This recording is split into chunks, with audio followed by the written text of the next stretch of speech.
आज to the point में बात होगी पाकिस्तान की, वहां की आर्मी के अत्याचार की, बलूचिस्तानियों के ग्वादर वाले गदर की, जिसे देखकर पाकिस्तानी सेना और सरकार दोनों डरी हुई है। लाखों की संख्या में बलोच प्रदर्शनकारी ग्वादर पहुंचे हुए हैं, पाकिस्तानी सेना के अत्याचार के खिलाफ अपनी आवाज बुलंद कर रहे हैं। अलग बलोच राष्ट्र के लिए जनमत संग्रह की मांग कर रहे हैं। मतलब साफ है, पाकिस्तान के टुकड़े टुकड़े होने का काउंटडाउन शुरू हो चुका है। पाकिस्तान को बांग्लादेश वाला डर सता रहा, लिहाजा पाकिस्तान की सेना और सरकार एक बार फिर से बलूचों के आंदोलन को दबाने की कोशिश कर रही है। लेकिन पाकिस्तान के अत्याचारों के खिलाफ बलूचों के सीने में भड़कती चिंगारी अब ज्वालामुखी बन चुकी है।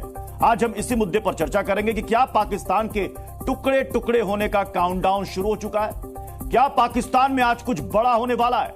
हमारे साथ कई मेहमान भी जुड़ेंगे, लेकिन उससे पहले ये रिपोर्ट देखिए। टुकड़े टुकड़े होगा पाकिस्तान। पाकिस्तान के अत्याचार से बौखलाए बलूचिस्तान के लोगों ने पाकिस्तानी सेना और सरकार के खिलाफ सबसे बड़े इंतकाम का ऐलान कर दिया है।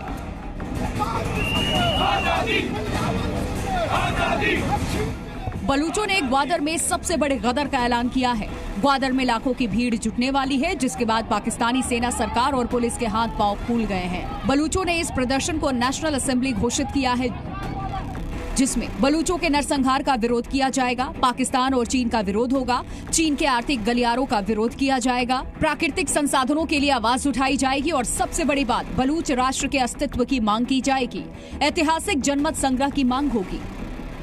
मतलब साफ है कि बांग्लादेश के बाद बलूचिस्तान पाकिस्तान के टुकड़े टुकड़े होने का काउंटडाउन शुरू हो चुका है।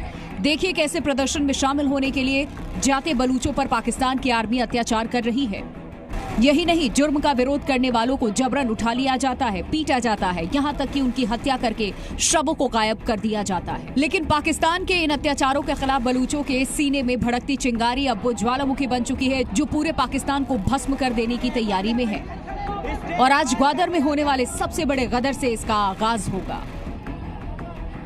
ब्यूरो रिपोर्ट, जी मीडिया।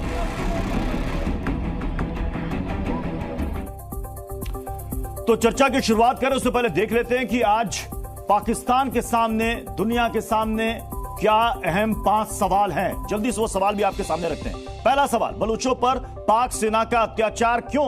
यही बलूचिस्तानी भी कह रहे हैं। क्या पाकिस्तान फिर टुकड़े टुकड़े होगा?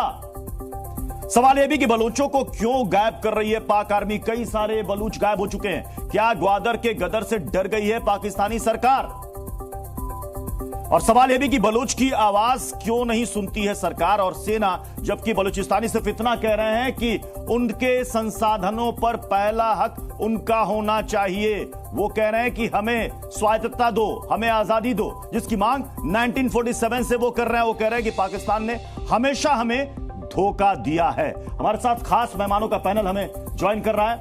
हमारे साथ है रिटायर्ड मेजर जनरल के सिन्हा सर हैं, हमारे साथ है retired major general AK Srivastava sir, doctor Ahmed Ayub Mirza sahab थोड़ी देर में अभी हमें ज्वाइन करेंगे पाकिस्तान से, अहमद मुस्तियान सर हैं जो कि ह्यूमन राइट एक्टिविस्ट हैं बलूचिस्तान के, और साथ ही हयात हैदर जी हैं जो कि पाकिस्तानी पत्रकार हैं, और साथ ही राजा कासिम जी हैं जो पाकिस्तान के पत्रकार हैं। लेकिन फिलहाल ये तस्वीरें आप सामने देखिए।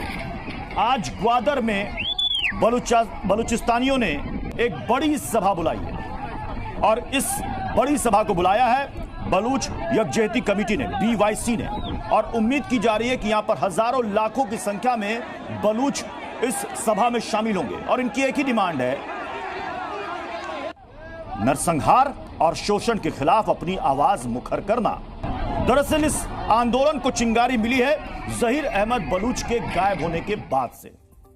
अब सवाल है कि पाकिस्तान में अब आगे क्या होने वाला है। मैं सबसे पहले हयात हैदर साहब आप ही के पास आ रहा हूं। ये बलूचिस्तान किस दिशा में आगे बढ़ रहा है? बिस्मिल्लाहिर्रहमानिर्रहीम। देखिए, मुझे नहीं पता, कोई टेक्निकल ग्लिच है, मैं आपकी आवाज प्रॉपर्ली समझ नहीं सका जी। लेकिन आज का इशू चूंकि बलूचिस्तान के हवाले से है, तो मैं उम्मीद करता हूँ कि आपने उसी से मुतालिक सवाल किया होगा।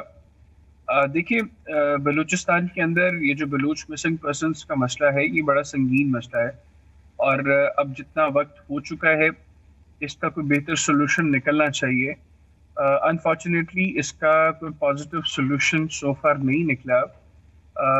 गाहे बगाहे इसके ऊपर बड़ी सीरियस डिस्कशंस हुई हैं, लेकिन मैं ये समझता हूँ कि ये इशू जो है इसमें कहीं ना कहीं हमारी जो कानून नाफिज करने वाले इदारे हैं, अगर वो रिस्पॉन्सिबल है, तो एक बहुत बड़ा एलिमेंट इसके अंदर इंडियन स्पॉन्सर्ड जो एलिमेंट्स हैं जो बलूचिस्तान में मौजूद हैं, ऐसी मूवमेंट्स जिनको इंडिया स्पॉन्सर कर रहा है, वो कि उसमें नंबर ऑफ पीपल बड़े लिमिटेड हैं, लेकिन बावजूद इसके इंडिया चूंकि पहले दिन से इस कोशिश में है कि बलूचिस्तान को पाकिस्तान से अलग किया जाए और बड़े फोकस्ड हैं इंडियन जिस हवाले से। माफी चाहूंगा हयात हैदर जी, समस्या आपकी है, उसमें आप कहां भारत को घसीट रहे हैं सर?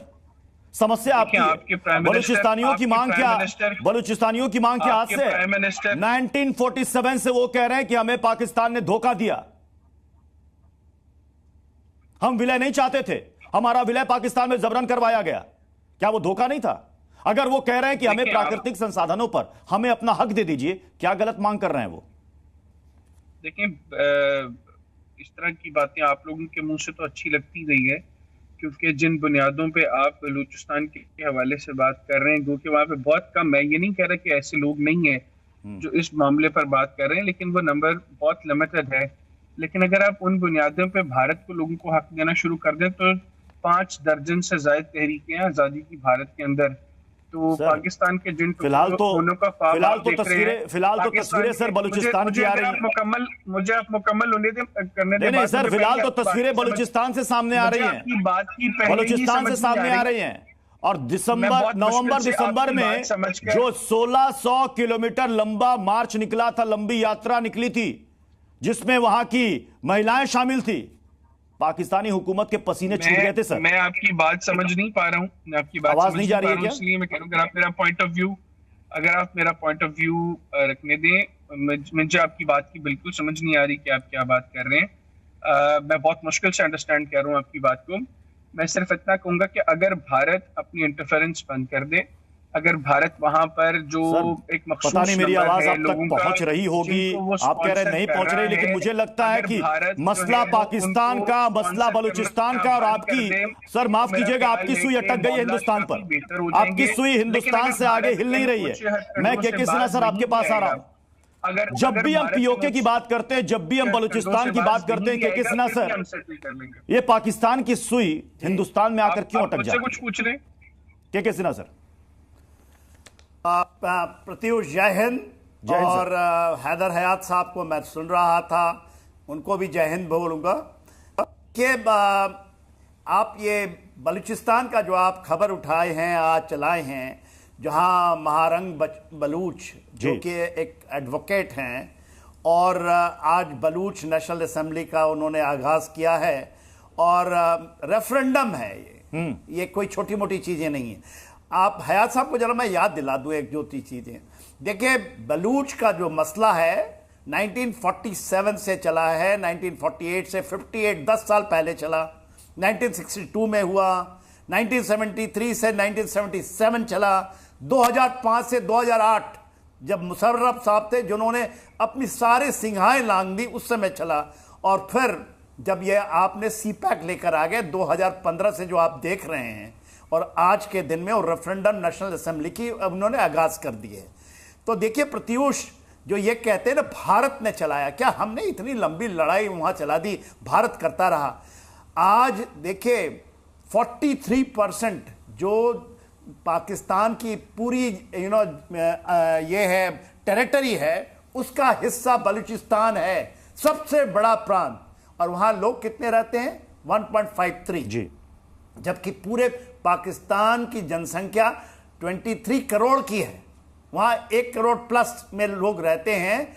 और वहां आप ये जानिए प्रत्युष, क्या है कि ये पूरा का पूरा पाकिस्तान की आर्मी का चला है। लार्जेस्ट जो सबसे बड़ा कॉपर का रिजर्व है, गोल्ड का रिजर्व वर्ल्ड में, वो आपके इस धरती पे है। सबसे बड़ा अभी ये पूरा मिडिल ईस्ट को खत्म, ये ऑयल का रिजर्व है, और सब पाकिस्तान की फौजी फाउंडेशंस इन जगहों पे चाइना के साथ मिलकर उन पे अख्तियार कर चुकी। तो ये जो चला था, आपने सुना होगा ना, जो 3 ट्राइब्स थे जिन्होंने शुरू किया, आज जो मारी थी, इनको पता होगा हैदर साहब, बगूटी में अकबर बगूटी साहब की बात कर लें, ये जो बंगाल हैं, जो उन्होंने किया, और ये सारे ट्राइब को इन्होंने खत्म कर दिया, पूरे खत्म, हजारा कम्युनिटी को खत्म कर दिया जो सियाह हैं, और लोगों को गायब ही नहीं किया प्रत्यूष। जिस तरह से इन्होंने बंद कर रखा है, लोगों को नजरबंद है। अब ये हाथ में आ गया मिडिल क्लास में, और यही इनकी प्रॉब्लम है, क्योंकि तो वो कहते हैं कि सी पैक तो बनने नहीं देंगे, और सी पैक वहां पर जो इन्होंने पूरे रिसोर्स पे कब्जा कर रखा है, ये वर्ल्ड का सबसे धनी। मैं पीसीआर से कहूंगा कि तस्वीरें भी चलाते रहे। हमारे साथ अहमद मुस्तिखान साहब हैं, जो कि ह्यूमन राइट एक्टिविस्ट है बलूचिस्तान के। अहमद साहब, सबसे पहले मैं हिंदुस्तान के अवाम को मुबारकबाद पेश करता हूं कि जिस तरीके से उन्होंने कारगिल में पाकिस्तान की जो टेररिस्ट फौज है उसको शिकस्त दी। हम लोग हिंदुस्तान के अवाम के साथ खड़े हैं। हमने कभी भी पाकिस्तान को तस्लीम ही नहीं किया।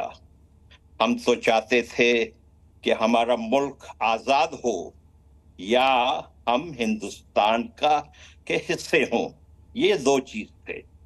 पाकिस्तान में तो आने का सवाल ही पैदा नहीं था कभी भी। ये तो पाकिस्तान कोई मुल्क तो है ही नहीं, ये तो एक मजाक है। आप देख लें कि जिस तरीके से इन्होंने वजीर आजम जो इनके अपने थे इमरान खान, जिसके लिए ISI ने 25 साल कोशिश करके उनको वजीर आजम के कुर्सी पे बिठाया, उसी को कहते हैं कि आपकी बीवी के साथ जो आपकी शादी है वही जो है अनलॉफुल है। आप खुद देख ले, ये कोई मुल्क चलने वाला नहीं है। आप देखें कि इन्होंने क्या कुछ नहीं किया हमारे बलोचों के साथ। हमारे लोगों का कत्ले आम कर रहे हैं। हमारे हजारों लोग आज तक इन्होंने अगवा किए हुए हैं। इनके ISI के जो टॉर्चर सेल हैं उनके अंदर वो इंतहाई सोचनाक किस्म के टॉर्चर बर्दाश्त कर रहे हैं। इन बेशर्मों को शर्म नहीं आती है। ये तो खुद अपना मुल्क तोड़ रहे हैं। हमें क्या जरूरत है इनके मुल्क को तोड़ने का। ये तो फौज जो है, ये पाकिस्तान की नाकिस फौज जो आज भी हुकूमत चला रही है। आपने देखा कि नवाज शरीफ की हुकूमत का तख्ता उलट दिया था उस मुशर्रफ ने। उसी मुशर्रफ की आज नवाज शरीफ के भाई जो है वजीर आजम हैं, और जब मोदी साहब वहां गए और उन्होंने कारगिल के मुतालिक बात किया तो पाकिस्तान की दफ्तर खारिजा को खारिश हुई और उन्होंने कहा कि नहीं जनाब, ये क्या बात कर। राजा काशिफ जी जो है, राजा काशिफ जी, ये आवाज इस वक्त, ये आवाज जो आप सुन रहे हैं, ये अहमद मुस्तिखान साहब की आवाज है, जो खुद कह रहे हैं कि वहां पर पाकिस्तानी सेना ने, पाकिस्तानी हुकूमत ने क्या जुल्म ढाए हैं। शुक्रिया प्रोग्राम में आज के खास तौर पे आज बड़ा अहम मौजू है आपका। हम बात करें अगर सबसे पहले देखें बलूचिस्तान की अगर बात करते हैं तो यहाँ तो शनाख्ती कार्ड देख के बलूचिस्तान में मासूम लोगों को शहीद किया जा रहा है। ये उस वक्त एक्टिविस्ट नहीं बोलते। फिर ईरान के अंदर भी बलूचिस्तान है, सिस्तान है, पूरी ये कोस्टल बेल्ट आप देखें ना, मस्कत, ओमान, सब जगह बलोच आबाद है। पाकिस्तान का वजीर क्या कहते हैं, सदर कौन है, प्रेसिडेंट, राष्ट्रपति आसिफ अली जरदारी एक बलोच है। सिंध के अंदर तमाम सरकार जो जमींदार हैं, जितने बड़े बड़े सारे बलोच हैं, लाचारी, लगारी, मजारी, पंजाब में आ जाएं। ये तो अकबर बादशाह का जो बेटा था हुमायूं के साथ मीर चाकर आए। मीर चाकर जब ईरान से आए तो आप ये कहें साउथ पंजाब पूरा बलोचों से भरा हुआ है। पाकिस्तान की रिसोर्सेज, पाकिस्तान के जितने जगह हैं, सारी की सारी अहम ओहदों में बलोच बैठे हुए हैं। और अगर ये 4 बलोच कहते हैं, आप ये देखें ना, मारंग बलोच के बाप का नाम लांगू है, बेटी ने बलोच लिख दिया। इवन के बलोचों में तो जो लफ्ज बलोच लिखे उससे पूछा जाता है कि भाई अपनी कास्ट बताओ, ये क्या बलोच लिख दिया, तो डायरेक्ट सर इसका मतलब है ये आप सियासत कर रहे हैं। और दूसरा ये कि बलूचिस्तान जो बुनियादी तौर पे है वो तो ब्राहवी जो बोलने वाले हैं उनकी सरजमीन है, उसमें तो ये बाहर से आए कुर्दिस्तानी बलोच हैं बेसिकली। ये तो मकामी लोग नहीं है, ये तो बैठे हुए यहाँ पे। और हमारी राजा काशिफ जी, अगर आप कह रहे हैं कि ये सियासत कर रहे हैं कुछ एक बलूच मिल करके, तो ये बताइए कि 2005 में नवाब अकबर बुख्ती खान साहब, इनकी हत्या क्यों हो जाती है? अब इससे पहले कई ऐसे बलूच नौजवान छात्र नेता या एक्टिविस्ट अचानक से गायब क्यों हो जाते हैं, और इस बार जहीर अहमद बलूच ये कहां है सर? किसने गायब किया, क्यों गायब किया? जो बलूचिस्तान में लापता लोगों की आवाज उठाएगा वो गायब हो जाएगा।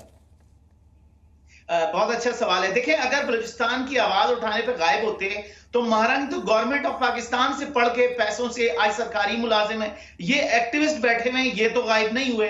तो इसका मतलब है कि ये पाकिस्तान से ही बैठ के ये सारे के सारे एक्टिविटी कर रहे हैं, आपके प्रोग्राम में शामिल है। इसका मतलब पाकिस्तान की गवर्नमेंट इनको कुछ नहीं कह रही, कोई एजेंसी इनको कुछ नहीं कह रही। और इसका मतलब है, आप देखिए महारानी जब इस्लामाबाद में बैठी थी तो जो आपके सर आज ही खबर आई है सर, आज ही खबर आई है, ये जो प्रोटेस्ट में शामिल होने के लिए बलूच जुट रहे हैं ना ग्वादर में, उससे पहले ही उनको रोका जा रहा है। मस्तंग इलाके से खबर आई है जहां पर फायरिंग की है आपकी सेना ने उनको रोकने के लिए, 14 लोग घायल हुए हैं। अच्छा जी, देखें रॉकेट लॉन्चर कौन चलाता है? यही अलहदगी पसंद बलोच चलाते हैं। और आप कह रहे हैं कि हमें क्या पता कि पाकिस्तान की सेना क्यों करेगी? जनरल अपना सेना साहब बैठे हुए हैं, के सेना साहब से आप पूछें, ये तो इन्होंने एक प्रोग्राम में इतराफ किया कि ये तो बांग्लादेश में उतरे, ढाका में उतरे थे। इंडियन आर्मी मतलब मुफ्ती खान साहब आप जो राजा कासिम जी को मैं समझ पा रहा हूं, ये कह रहे हैं कि बलूच आपस में ही लड़ रहे हैं, ये कह रहे हैं इसमें पाकिस्तानी सेना का और पाकिस्तानी हुकूमत का कोई रोल नहीं है। भाई पाकिस्तान की सेना का जो मुंह काला है, पाकिस्तानी सेना का जितना मुंह काला है जी, इतना तो किसी और सेना का मुंह काला नहीं है। पाकिस्तान के आप देख लें, आज जो जनरल हैं आसिम मुनीर साहब जो हैं, वो तो आज बिल्कुल ही आइसोलेट हुए हैं, उनको तो कोई मानने को तैयार ही नहीं है, वो उनके हाथ से सारा कुछ जा चुका है। ये कौन सी पाकिस्तान की बात कर रहे हैं? ये पाकिस्तान जो अपने वजीर आजम का कत्ल करते हैं, ये नवाज, ये जो हमारे अजीम जुल्फिकार अली भुट्टो सिंध के थे, उनको इन्होंने फांसी पे चढ़ाया। उनकी बेटी बेनजीर भुट्टो को उन्होंने उसी जगह उसी शहर में उनका कत्ल किया। ये जो है पश्तूनों के साथ लड़े हुए हैं। ये कौन सी पाकिस्तान की बात कर रहे हैं? ये तो ग्रेटर मुस्लिम पंजाब है।